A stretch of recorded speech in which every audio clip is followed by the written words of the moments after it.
Vous avez certainement joué avec des aimants. Voilà, nous disposons d'un aimant, du papier blanc, d'un cristallisoir contenant de la poudre de fer.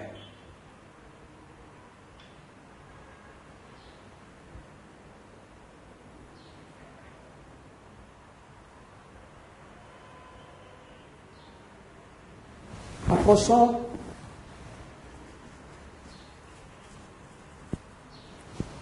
l'aimant droit de la poudre de fer.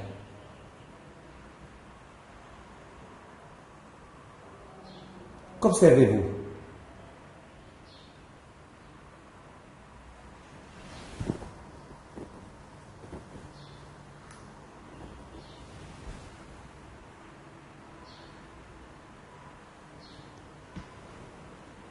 L'aimant attire la poudre de fer et crée une houppe sur l'une de ses extrémités.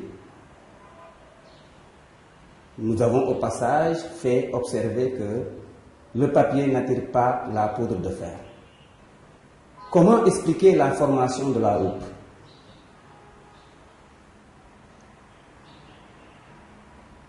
L'étude du champ magnétique permettra de comprendre la formation de la houppe. Ce chapitre permettra d'asseoir les bases de l'électromagnétisme, un domaine d'étude de la physique qui tire son importance dans les nombreuses applications qui en découlent, notamment le fonctionnement des microphones, celui des haut-parleurs et des moteurs électriques.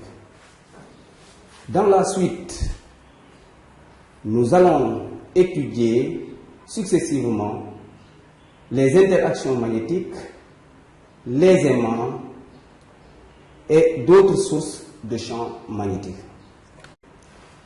L'objectif de cette séance est de mettre en évidence des interactions magnétiques à partir d'expériences. Pour réaliser la première expérience,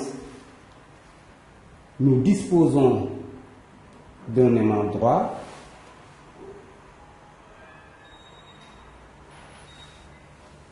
d'une tige en fer, d'un morceau de bois, du plastique,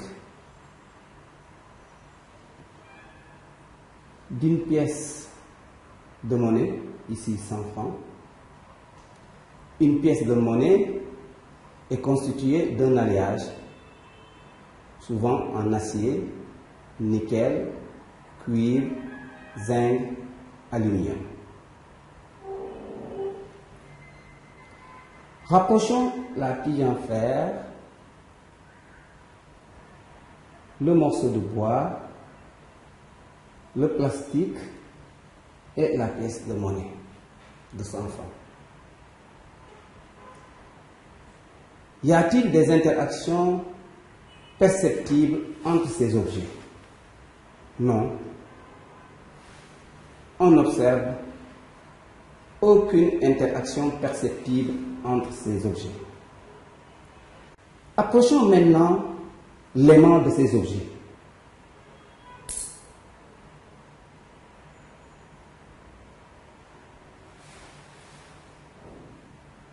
Que constatez-vous? L'aimant attire la tige de fer et la pièce de 100 francs.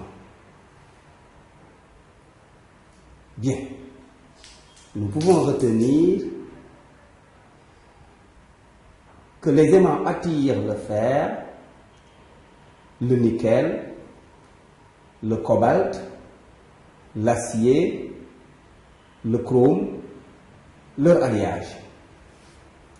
Ces objets sont appelés objets ferromagnétiques. L'interaction mise en évidence est l'interaction aimant-objet ferromagnétique. Pour la deuxième expérience à réaliser, nous disposons d'une aiguille aimantée et d'un pivot vertical très fin. L'aiguille aimantée peut tourner autour du pivot vertical. Plaçons l'aiguille aimantée sur le pivot vertical. En l'absence de tout courant et d'aimant,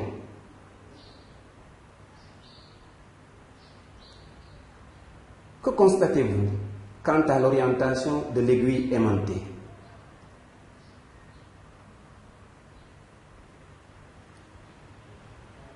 Bien, l'aiguille aimantée prend une direction bien déterminée.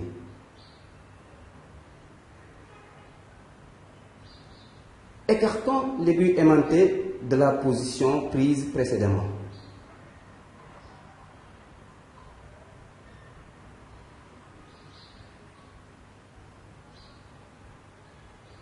Qu'observez-vous? Si on l'écarte de cette position, elle y revient après quelques petites oscillations. Nous pouvons alors retenir qu'au voisinage de la Terre, en l'absence de courant et d'aimant, une aiguille aimantée mobile autour d'un pivot vertical s'oriente suivant une direction privilégiée.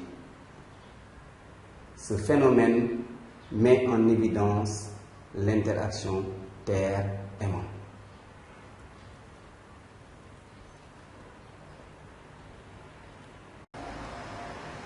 Nous allons encore utiliser l'aiguille aimantée sur le pivot vertical et un aimant droit pour réaliser une troisième expérience.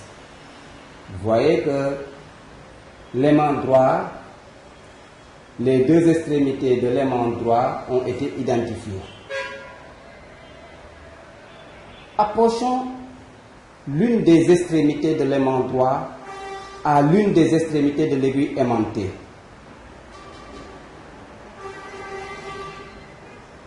Qu'observez-vous? L'aimant attire l'aiguille aimantée. Approchons maintenant l'autre extrémité de l'aimant droit à la même extrémité de l'aiguille aimantée. Qu'observez-vous? L'aimant droit repousse l'aiguille aimantée.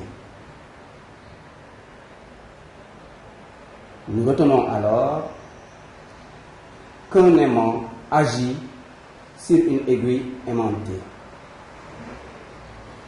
Il s'agit d'une interaction aimant-aimant.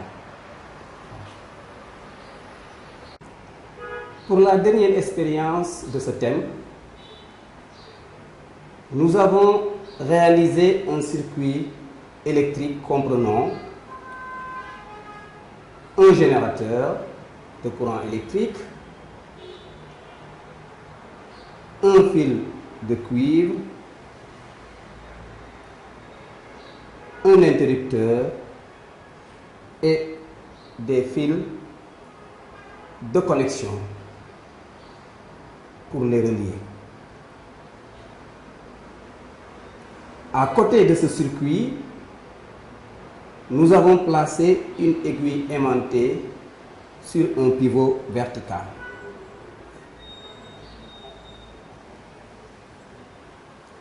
En l'absence de courant et d'autres aimants, vous constatez que l'aiguille aimantée s'immobilise suivant une direction bien déterminée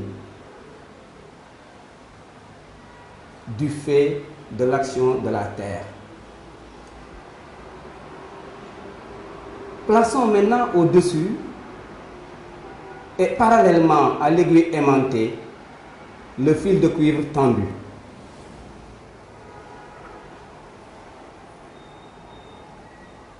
Voilà, c'est bien parallèle.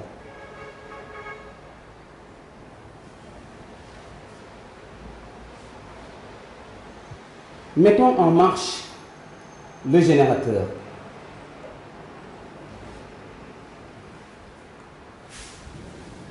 Et fermons le circuit.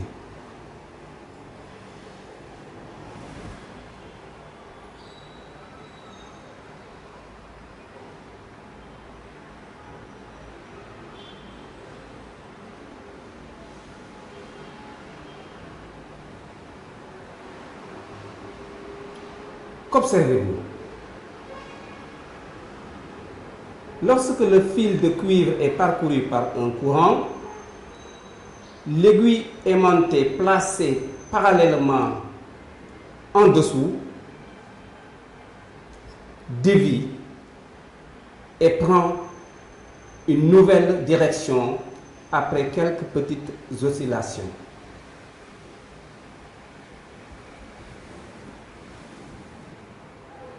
Ouvrons le circuit.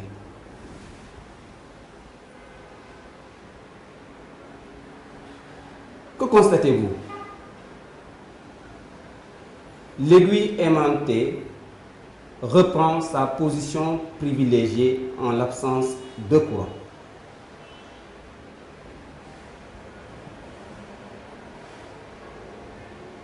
Éteignons le générateur.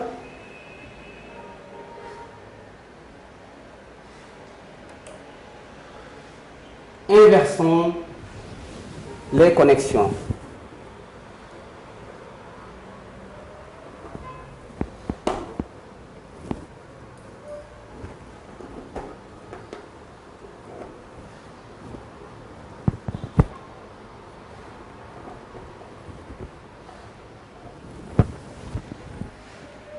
Voilà, nous avons inversé les connexions aux bornes du générateur. Mettons en marche le générateur et fermons le circuit.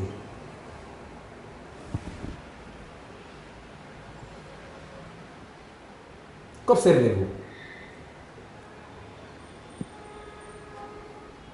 Lorsqu'on inverse le sens du courant dans le fil de cuivre, l'aiguille aimantée dévie en sens inverse et prend une nouvelle direction.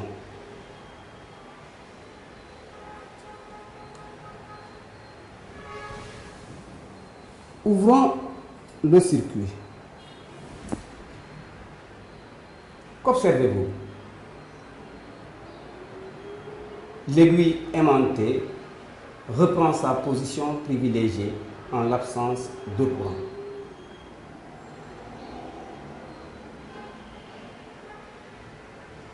Tirez une conclusion pour cette expérience. Bien, nous pouvons dire qu'un fil conducteur parcouru par un courant fait dévier une aiguille aimantée. Le sens de la déviation dépend du sens du courant. Ce phénomène met en évidence une interaction courant-aimant.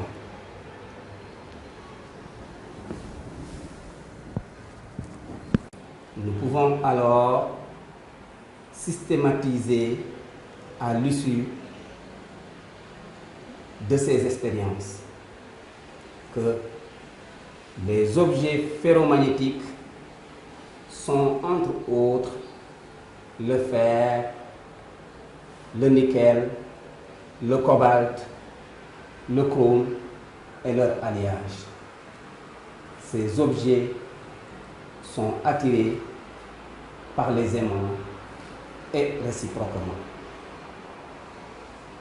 Les interactions objets ferromagnétiques aimants terre aimant, aimant aimant et aimant courant sont des interactions magnétiques. À partir de ces interactions magnétiques, nous allons dans la suite d'abord définir puis caractériser les aimants, ensuite identifier les autres sources de champs magnétiques, enfin définir le champ magnétique et mettre en évidence les caractéristiques des champs magnétiques créés par ces sources. Je vous remercie. La première expérience réalisée pour mettre en évidence des interactions magnétiques nous permet de dire que certains matériaux sont capables d'attirer des objets ferromagnétiques. Cette propriété est appelée magnétisme. Les matériaux qui possèdent cette propriété sont appelés aimants. En d'autres termes, vous pouvez noter la définition.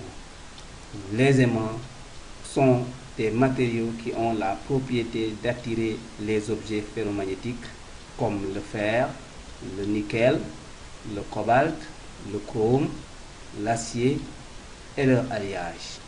À la suite de cette définition, nous allons classer les aimants en deux catégories, les aimants permanents et les aimants temporaires.